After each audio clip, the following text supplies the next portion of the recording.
Të dashur teleshikues të televizionit të shqiptarëve të Amerikës, jemi këtu në emisionin tonë Argument. Jam lidhur via Viber drejt për së drejti në studio me zotin Besim Adili, një nga drejtuesit e Institutit të Kulturës Shqiptare në Shkup. Do të diskutojmë problematika të ndryshme të gjendjes së popullsisë shqiptare në Maqedoni, të situatës e të drejtave të tyre, për sa i përket të drejtave të kulturës, sidomos të drejtën e përdorimit të gjuhës shqipe në institucionet e Maqedonisë së Veriut. Zoti Bekim, mirë se erdhët në studion tonë. Kënaqësi e veçantë që jam pjesë e këtij emisioni dhe këtij bashkëbisedimi me ju, zoti Rafaelo, për punë të cilën unë ju përgëzoj përzemërsisht, thellësisht, me shumë ndërgjegjje të pastër dhe të çiltër, për faktin se e konsideroj si një mision dhe jo si një punë që ju realizoni, mision i cili lidhet me mbajtjen gjallë të gjuhës shqipe në Amerikë, që nuk është e lehtë dhe që ju nuk ndaheni asnjëherë shpirtërisht me ateon dhe vendlindjen nga vini, por ushtjeni vazhdimisht një dashuri të pa kushtëzuar. Në kontekst të kësaj më lejoni ju lutem që t'i shpreh falënderimet e mia dhe mërgatës shqiptare në Amerikë, me të cilën kam gati 2 dekada në mos më shumë një lidhje bashkëpunimi të natyrave të ndryshme për realizimin e shumë aktiviteteve kulturore, kryesisht me atë kërçovare, nga që dhe origjina ime është nga Kërçova, ku kam drejtuar dhe kam qenë bashkëpronar i televizionit të parë në Maqedoni në gjuhën shqipe, quajtur Televizioni Gurra, dhe kështu kam filluar edhe lidhjet me botën shqiptare të Amerikës, me botën mediatike të asaj kohe, por dhe me komunitetin shqiptar, sidomos gjatë luftës së vitit 2001, ku edhe kam raportuar për zhvillimet atje. Një lidhje e cila më pas vazhdoi me shumë aktivitete dhe ja sot po prap jam këtu për të shpreh një respekt me përkullsi ndaj një kontributi të jashtëzakonshëm që ka dhënë diaspora shqiptare e Amerikës dhe që vazhdon të japi në çdo lloj situate krize, kritike, që nga hapja e Shqipërisë, shpërbërja e Jugosllavisë, luftrat të cilat kemi kaluar për Kosovën në Maqedoni, drejtat e shqiptarëve prej shefin Maltëzi, dhe deri në ditët e sotme, ku kemi një sfidë tjetër tani më të shtetëndërtimit të Kosovës, të shtetëformimit të shqiptarëve në Maqedoninë e Veriut, në Maltëzi, dhe padyshim që s'duhet harruar edhe të drejtat e shqiptarëve në Preshев, por ku diaspora shqiptare është zëri i ndërgjegjjes së klasës politike të atjeshme. Në këtë kuptim dua t'ju shpreh atë mirënjohjen time për një punë të jashtëzakonshme që bën Mërgata dhe komuniteti në tërësi i shqiptarëve në Amerikë, të cilët jo vetëm që kanë mbajtur gjallë ekonominë tonë atje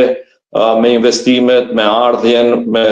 ndihmesa të natyrave të ndryshme, por edhe çfarë është më e rëndësishme dhe që dua të potencoj është se diaspora shqiptare me kontributin e saj realisht tek ne po mban gjallë shpresën për një perspektivë dhe të ardhme më të ndritshme të kombit shqiptar. Dhe kjo është ajo çfarë unë dua domethënë ta them me zërin e fuqishëm në kontekst të një ndërgjegjësimi që duhet patur ne që jetojmë atje, klasa politike jonë, e cila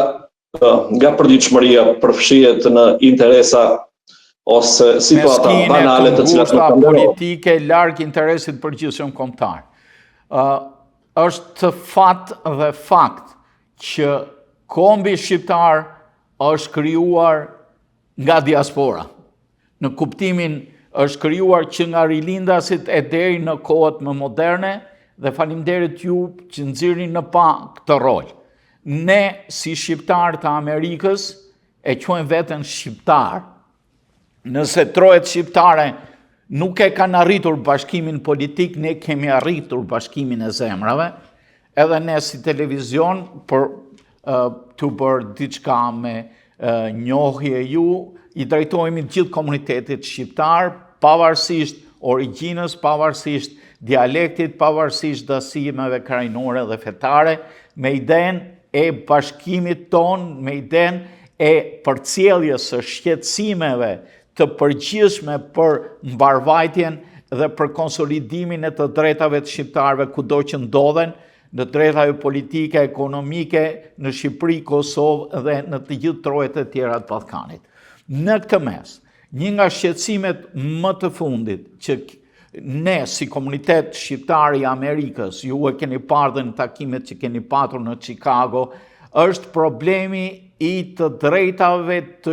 përdorimit të gjuhës shqipe në institucionet shtetërore në shtetin e Maqedonisë së Veriut. Duket se me ardhjen e qeverisë së re, e cila është disi në pamje të parë më nacionaliste, pro-Maqedonase, po të jesh nacionalist për kombin tënd është gjë e mirë, po jo duke vënë me faj një pakicë të popullsisë që faktikisht nuk është pakicë, po është gati 30% pavarësisht atyre shpeshherë regjistrimet popullsisë ju aq adekuate. Duke qenë ju në Maqedoni, si e ndjen një shqiptar i Maqedonisë që po persekutohet nga gjuha e nënës? Kjo është ajo që më shqetëson mua, shqetëson çdo shqiptar që është shqiptar me zemër. Me të drejtë shtruat dhe elaboruat këtë lloj situate, zoti Rafaelo. Ajo çfarë nga Amerika, jo që nuk mund të konceptohet, por duket absurde, është si mund t'i mohohet gjuha një popullate, një komuniteti aq më shumë kur është autokton dhe kur është në numër gati të barabartë me palën tjetër. Këto janë absurditetet e politikës dhe mendësisë së mbrapsht të politikave të cilat prodhojnë kriza dhe ushqejnë nacionalizma në Ballkan, nga ku edhe ne vim apo në ishullin e dikurshëm të Ilirisë. Dhe kjo po i ndodh edhe shqiptarit të rëndomt në jetën e përditshme në Maqedoninë e Veriut. Është për t'u habit se vazhdojnë dhe riciklohen po të njëjtat mendësi në politikën e krahut të Maqedonas, të cilët mbijetesën në politikë e shikojnë duke ushtruar një lloj diskriminimi ndaj shqiptarëve. Pra duke ushqyer politika nacionaliste, ato fitojnë pushtetin, mbajnë pushtetin dhe i shërbejnë vetes më shumë, por jo qytetarëve në tërësi, stabilitetit atij vendi, por as edhe perspektivës të popullit Maqedonas nuk i shërben kjo lloj politike nacionaliste e cila ushqehet më së shumti nga VMRO tani edhe në të kaluarën. Dhe aktualisht në vend që ne, kur them ne, klasa politike atjeshme, që të shikojë se cilat janë rrugët më të mira për integrimin e vendit në Bashkimin Evropian, për hapjen e një lloj barazie e cila është krejtësisht e natyrshme, falur nga Zoti në ato troje ku ne jetojmë, ato po prap ushqejnë dhe praktikojnë të njëjtat metoda të dikurshme gati të kohës së Jugosllavisë, kur ishim në kohën e monizmit. Dhe kjo rëndon në ndërgjegjen e qytetarëve, por duhet më shumë të rëndojnë në ndërgjegjen e klasës politike që marrin përgjegjësi për të qeverisur. Edhe pse në këto raste duhet të thonë që nuk është e lehtë me një lloj nacionalizmi që ushqen VMRO. Gjithsesi, duhet jemi në nivelet që kërkon jo vetëm koha, por që flet gjaku i derdhur për atë gjuhë që thoni ju. Dhe identiteti i një kombi, padyshim, është në radhë të parë gjuha, rreth së cilës lidhemi për identitetin tonë dhe simbolet tona kombëtare. Dhe kur jemi te gjuha, edhe pse nuk është e plotë dhe nuk është zyrtare në nivelet që duhet, ka domethënë një boshllak të lënë në kohën e realizimit të marrëveshjes së Ohrit, dhe ai 20% aktualisht nga një iniciativë e ngritur më herët nga VMRO dhe mbështetur nga forcat nacionaliste, ka vajtur në gjykatën kushtetuese, e cila është përpjek 2-3 herë domethënë që ta minimizojë, ta ulë akoma më shumë përdorimin e gjuhës shqipe në kushtetutën e atjeshme. Por më lejo që të them diçka, se në këto vite klasa jonë politike, djeshmja dhe e sotshmja, të gjithë qytetarët kanë një faj për faktin se nuk e kërkom, nuk demonstrom si to është një lloj kërkese për ta ushtruar gjuhën shqipe ashtu siç realisht është në ligj dhe që na takon neve. Kishim komisionin për zbatimin e gjuhës shqipe. Dhe ky komision nuk ka marrë asnjë lloj ndëshkimi ndaj institucioneve tjera të cilat nuk kanë përdorur gjuhën shqipe dhe që janë të obliguar me kushtetutë që ta përdorin gjuhën shqipe. Dhe edhe pse nuk kemi raste të tilla të gjobitjes, që thonë, për institucionet edhe private dhe shtetërore. Përkundrazi, tani kemi një iniciativë tjetër nga kjo qeveri që ta zhvojë në një farë mënyrë në aspektin ligjor agjencionin për zbatimin e gjuhës shqipe. Kjo po alarmon edhe akoma më shumë situatën, se bëhet fjalë domethënë për politika shumë të rënda, të cilat diskriminojnë në palc të drejtat më elementare të një komuniteti, si që janë shqiptarët atje, rreth 40% apo 30% që janë fiktiv, të janë nga regjistrimi i fundit 25 aty dhe rreth 30 domethënë bashkë me diasporën. Dhe ky nuk është një numër i vogël, se nuk janë më shumë se 50% as pala tjetër. Kështu që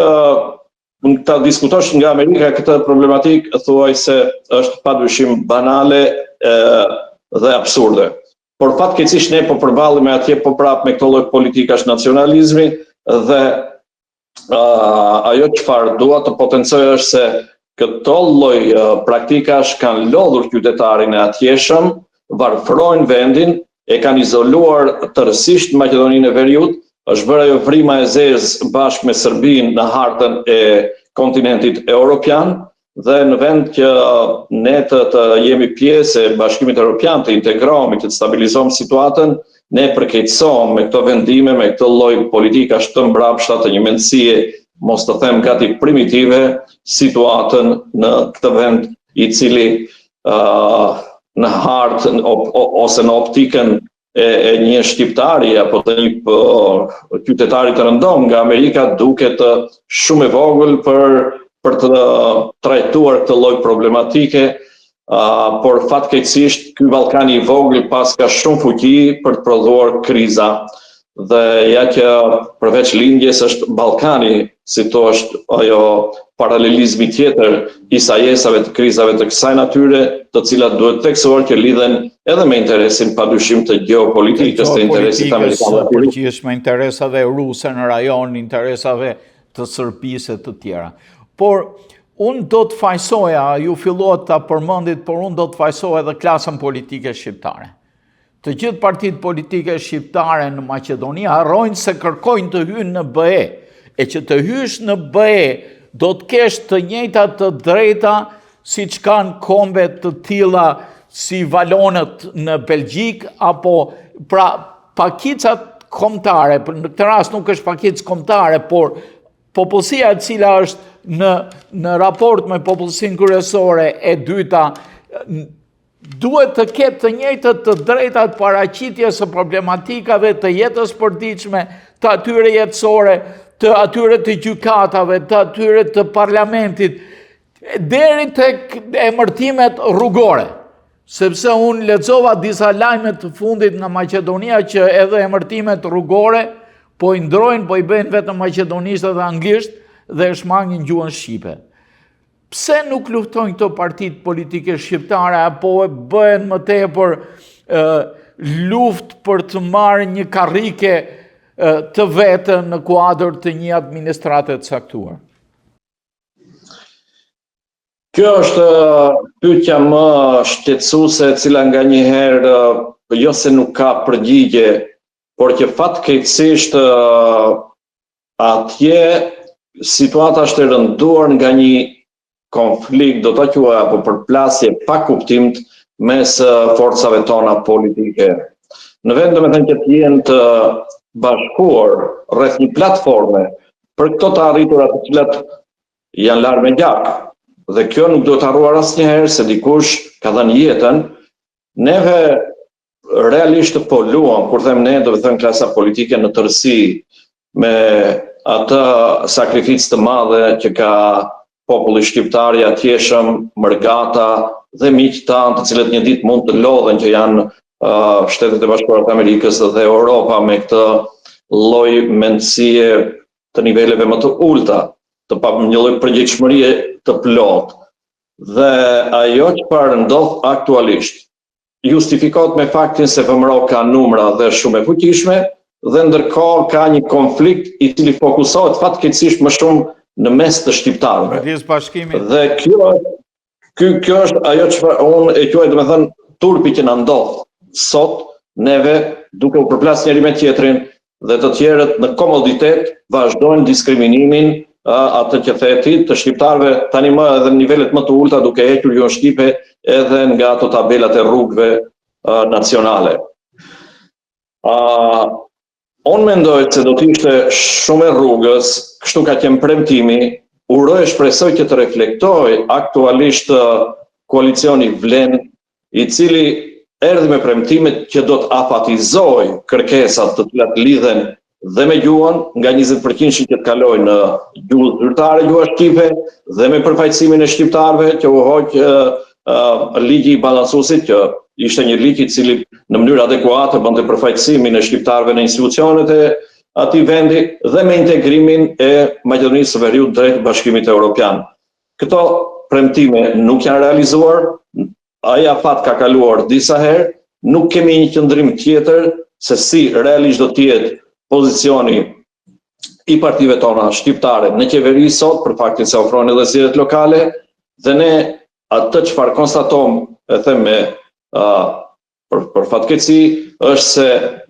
na duket vetja nganjëherë se jemi kaq shumë të etur për pushtet sa harrom edhe veten, jo më detyrimet që kemi ndaj popullatës, ndaj sakrificës dhe perspektivës së fëmijëve tanë. Bajraktarizmi, i cili është një pjesë e genit gjenetik, inatet e pakuptimta, etja që thash për pushtet, nuk duhet marrë në gojë epitete se është shumë e vështirë të aspektit, do me thënë, këto janë më shumë e të tjerët janë më pak tradhtar, apo të shitur e kështu me rasti që e kemi në zagon, në zhargonin ton të përditshëm të përdorim.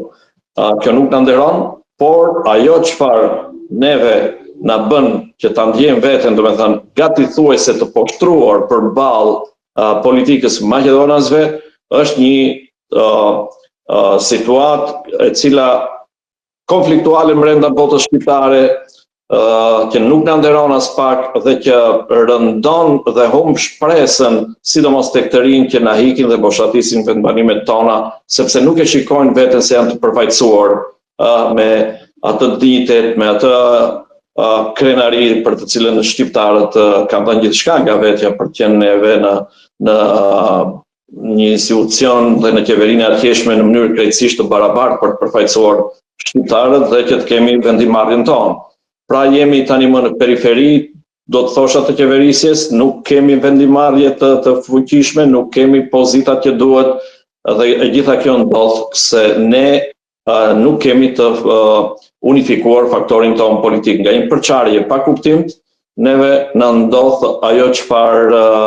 nuk duhet në ditët e sotme ta karakterizoj politikën tonë atje, për faktin se zhvillimet janë shumë dinamike, interesat e thamë, do me thënë, edhe të Rusisë, të cilat lidhen me interesin dhe të Serbisë, që ka një ndikim të jashtëzakonshëm në qeverinë e Mickoskit, neve na bëjnë shumë të papërgjegjshëm, ndërkohë që duhet jemi shumë vigjilent. Bota sot po ndryshon me një dinamik të përshpejtuar, tani po ndërtohen aleanca të reja në nivele globale dhe rajonale, ndërkohë që ne nuk kemi aleanca ose një bashkëpunim apo projekt në mes botës shqiptare. Kjo është e pafalshme, andaj dhe shqetësimi realisht është i madh dhe më vjen gati thuajse turp për ta diskutuar sot në Amerikë përballë jush këtë lloj niveli të ulët me cilën klasa jon politike përfaqësohet në institucionet e atij vendi. Por para se të vija në bisedë me ju, i hodha një sy lajmeve nga Republika Maqedonisë së Veriut. E shoh se dhe maqedonasit vetë po shohin se s'po munden të afrohen me BE-n, sa në këtë rast Shqipëria apo vendet tjera. Nuk po arrin ta ndjejnë maqedonasit, ata që janë njerëz të mirëfill, nuk po them për ata që kanë interesa drejtë përtejta politike, që duhet të jetë një shtet që t'i t'i japi lirin të gjithve në mënyrë që të inkuadrohet në BE. Një inkuadrim i Maqedonisë në BE do të thotë që kufish midis Shqipërisë, Kosovës e Maqedonisë. Dhe zhvendosja, jo që nuk mungon zhvendosja popullsisë, po për vetë konceptin e Schengenit që është bazë për bashkimin evropian i eliminon këto kufi. Më ka rastisur të udhtoj nga Hollanda në Belgjik, në kohën para Schengenit dhe e kuptova që isha në Belgjik vetëm se kur, si për qesh, kur vajta në një banjo publike detyrosha të paguasha me franga, sepse deri aty isha me gulden. Në Evropë, kalimi nga një vend në vendin tjetër, barrierat gjuhësore janë të kapërcyer, nuk mund ta ulësh poshtë ti nivelin intelektual të shqiptarit se i thua që s'ket nuk do flasim në Shqip në gjyq, them unë. Edhe një fakt tjetër që lexova ishin në një polici 13 Maqedonas, asnjë shqiptar në një zonë pak a shumë me shumicë shqiptare. Në këtë mes, ti i ngrite drejt shqetësimet, e vure gishtin në plag, por a kanë influencuar se kohët e fundit edhe influenca të shteteve tona kombëtare, të Kosovës apo të Shqipërisë në jetën politike në Maqedoni? Sa i takon perceptimit situatës nga qytetarët e rëndom të palës maqedonase, po, kemi një rritje të ndërgjegjësimit, e shikojnë dhe ato që nuk na shërben as atyre as neve një ushqimi politikave nacionaliste, duke luftuar njëri tjetrin me metoda gati të pa principta, por ajo që rëndon më shumë të është se klasa politike aktualisht vëmërosi një forcë shumë e madhe ngritur mbi premtime të nacionalizmit, duke vendos theksin atë se po na rrëmbejnë shqiptarët shtetin, thuajse futin në panik në një farë mase qytetarët Maqedonas të atij vendi, duke joshur edhe me favoret që pushteti ka dhe duke ushqyer akoma këtë lloj nacionalizmi dhe tek të rinjt. Kjo është ajo çfarë ndodh nga politikat për interesat e tyre. Ndërkohë që sa i takon ndërhyrjes së faktorit shqiptar nga Tirana dhe Prishtina, Tirana është shumë e kujdesshme, është më e vëmendshme për faktin se ka një ndjeshmëri të menjëhershme në politikën maqedonase, duke akuzuar Tiranën në ndërhyrje të punëve të brendshme dhe nuk ka patur si thua qëndrime zyrtare të artikuluara në forma, domethënë pak më të rënda, dhe pse rreth gjuhës shqipe padyshim që ka patur deklaratat të qarta për pozicionet që ka patur shteti shqiptar dhe nga kryeministri dhe nga kryeparlamentarja që vizitoi Shkupin dhe që tha se gjuha shqipe për ne shqiptarët është e shenjtë dhe me këtë kuptohet shumë mirë se nuk duhet prekur. Ky ishte mesazhi që dha zonja Spiropali në Shkup. Nga ana tjetër, nga Prishtina, me shumë halle të veta, akoma duke mos zgjedhur qeverinë e cila doli nga zgjedhjet e kaluara, kemi një precedent i cili u përfshi vetëvendosja në zgjedhjet e shqiptarëve në Republikën e Maqedonisë me një përfaqësues, jo me struktura të organizuara, por që Albin Kurti, kryeministri tani më në detyrë i Kosovës, ka mbështetur vlenin dhe vazhdon, domethënë që të ketë takime, por nuk ka reagim nga ana e Shkupit. Është për të çuditur kjo se Albin Kurti njihet si një zë, domethënë i nacionalizmit shqiptar në tërësi, por ja që nuk ka shqetësuar politikën maqedonase atje për t'u habit, dhe përfaqësuesi atij në qeverinë dhe në parlamentin, në jetën politike në Shkup, sikur arsyetohet me veprimet e vëmëros duke fajsuar BDI-n më përparshme, e cila sipas tyre ka lënë hapësira dhe vakume për të si thua diskriminuar tani shqiptarët kjo qeveri që ka ardhur në pushtet, që realisht nuk qëndrojnë për faktin se u bë një vit dhe neve nuk kemi akoma atë liqe hoq qeveria aktuale për përfaqësimin e gjykata shqiptarëve. kushtetuese nuk merr asnjë vendim. Është gati, unë mendoj se edhe pozicioni i partive shqiptarëve të vlenit në këtë qeveri ka ardhur në limitet e tyre. Mendoj se e kuptojnë këtë lloj perceptimi të qytetarit shqiptar që duhet marrë një vendim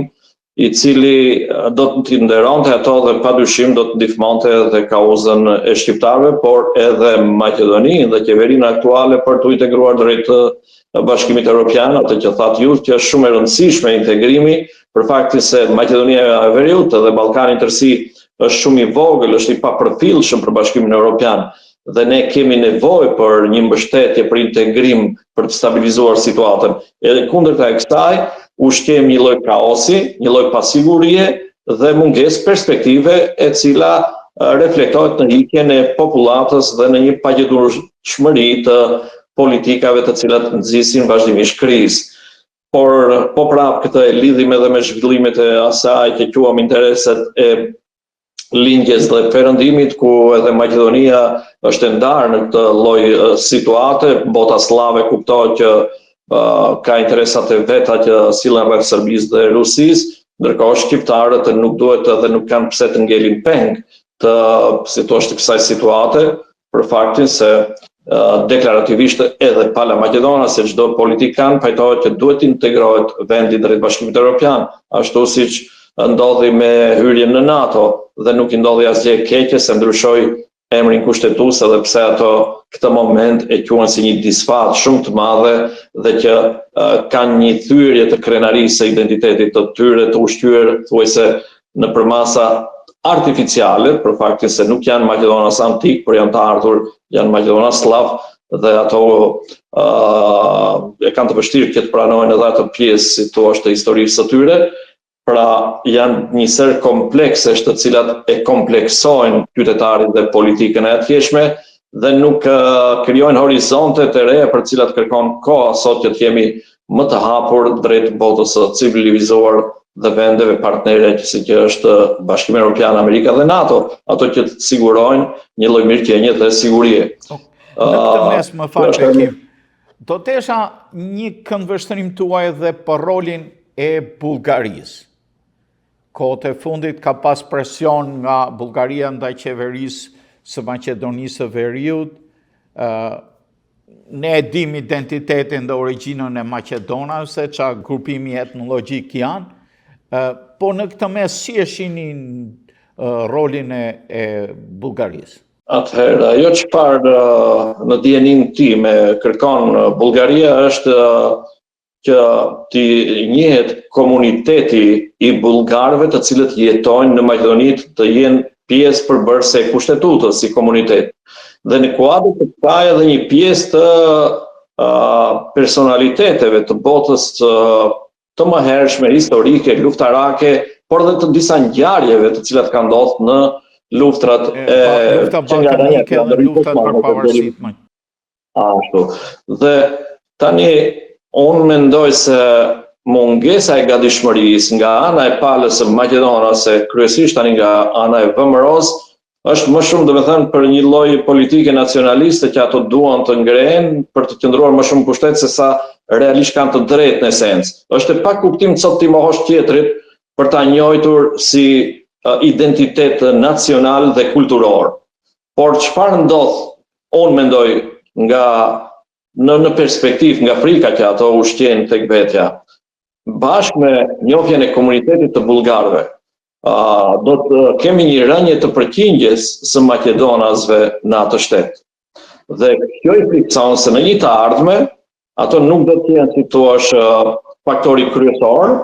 por do të kenë një rënje e cila ndoshta mund të dominohet në perspektivë nga shqiptarët, këtu e kanë frikën për faktin se rrethohen nga dy shtetet tjera shqiptare dhe në brendësi të vetë shtetit të Maqedonisë së Veriut, shqiptarët janë në numër mbi 30%. Ashtu, duke mos përjashtuar këtu, si thua, dhe elementin e mëvonshëm edhe të shqiptarëve ortodoks, të cilët akoma nuk kanë atë guxim që të deklarohen hapur dhe që të bëjnë pjesë e politikave të subjekteve shqiptare. Fronti Evropian, i cili u krijua për mendimin tim, është një shqetësim i madh nga klasa politike maqedonase, sepse për herë të parë shqiptarët arritën që të marrin një kontingjent të votash në frontin evropian nga pakicat si që janë vlehët, romët, turqët e kështu me radhë. Sepse deri tani i kanë kontrolluar kryekëpull dy partitë maqedonase të mëdha, LSDM dhe VMRO, ndërkohë që për herë të parë komunitetet e vogla afrohen dhe politikisht duke u bërë pjesë e koalicionit të një subjekti të madh shqiptar si që është BDI. Dhe nga këto lloj lëvizjesh tektonike, si të themi, në aspekt të politikës, partitë maqedonase, kryesisht VMRO, ka një shqetësim dhe ndroje se do të ndryshojnë në mënyrë drastike pozicionet në politikën e atij shteti, të cilat lidhen, them, edhe me zhvillimet në mes Serbisë dhe Kosovës. E gjithë shpresa atyre është se ushqej një lloj shprese se mund të kemi një rikëthim të dominancës së ruse në Ballkan, të një ripozicionimi apo të një mini Jugosllavie nga ana e Serbisë, nëse kemi edhe krahinën e serbëve në Bosnjë që mund t'i bashkohet ashtu siç ato pretendojnë Serbisë, dhe Maqedonia këtu e shikon veten si thua në simbiozë me Serbinë që të shpëtojë nacionalitetin e vet. Këtë them në plan afatgjatë. Jo, megjithatë kjo është iluzore, krejtësisht duke parë zhvillimet e fundit, reagimin evropian ndaj Rusisë, deri diku dhe reagimin amerikan kur vjen puna për interesat e përgjithshme, një shtet tampon si Maqedonia do mbetet ashtu siç ka qenë historikisht një shtet tampon për të realizuar ekuilibrat ballkanik, dhe nuk besoj sepse me këto lëvizje të qeverisë apo partive politike të VMRO-s dhe PNM-s të Maqedonisë së Veriut do të influencoj. Përkundër se ata duhet t'i druen, nëse duhet t'i druen, sepse prisha e ekuilibrave mund shkaktoj dhe jo se ne shqiptarët t'i druemi, po mund shkaktoj një fenomen të ngritjes së gjithë shqiptarëve si një identitet nga identitetet e meshumicës së popullsisë në trojet shqiptare në Ballkan. Zoti Bekim, ju falenderoj mjaft për këtë analizë mjaft të hollësishme. Më vjen mirë që ju njoha, sepse shoh se keni një njohje të thellë jo vetëm problemeve reale të përditshme të shqiptarëve në Maqedoni, por edhe të problemeve dhe interesave gjeopolitike dhe politike të forcave politike në Maqedoni. Të shpresojmë që shqiptarët të vi koha të thrasin ndërgjegjes së tyre, të mbështeten tek mendjet e ftohta. Duhet që interesat shqiptare mos lihen peng të interesave të ditës, sepse do të bien peng të atyre të cilët kanë aktualisht një farë shumicë politike në Maqedoni dhe natyrisht kjo ndikon në elemente të tjerë që ju i përmendët në emigracionin masiv që ekziston nga trojet shqiptare, kudo, dash në Shqipëri, dash në Kosovë, edhe në Maqedoni. Dhe ne si shqiptaro-amerikan që jetojmë këtu me bashkëtatarët dhe bashkëvendasit tanë me origjinë nga gjithë trojet shqiptare, e shohim këtë, e shohim edhe tek ato shoqata të ndryshme shqiptaro-amerikane me shqiptarëve me origjinë nga Maqedonia, sikur se thatë ju dhe Kërçova. Ju faleminderit për praninë tuaj në studio, do t'ju kemi edhe herë të tjera për të diskutuar për problematikat të tjera. Jeni mirë pritur. Me shumë kënaqësi, ju faleminderit për kohën që ndat. Ju uroj shëndet e mbarësi në punën tuaj që unë quaj si mision dhe jo punë të rëndomtë. Respekt. Ju faleminderit zoti Bekim, të dashur teleshikues të televizionit të shqiptarëve të Amerikës. Ishim direkt me Viper, me zotin Bekim Adili, drejtues i shoqatës kulturore shqiptarëve në Shkup. Do të takohemi me emisione të tjera me të ftuar të tjerë. Miru takofshim.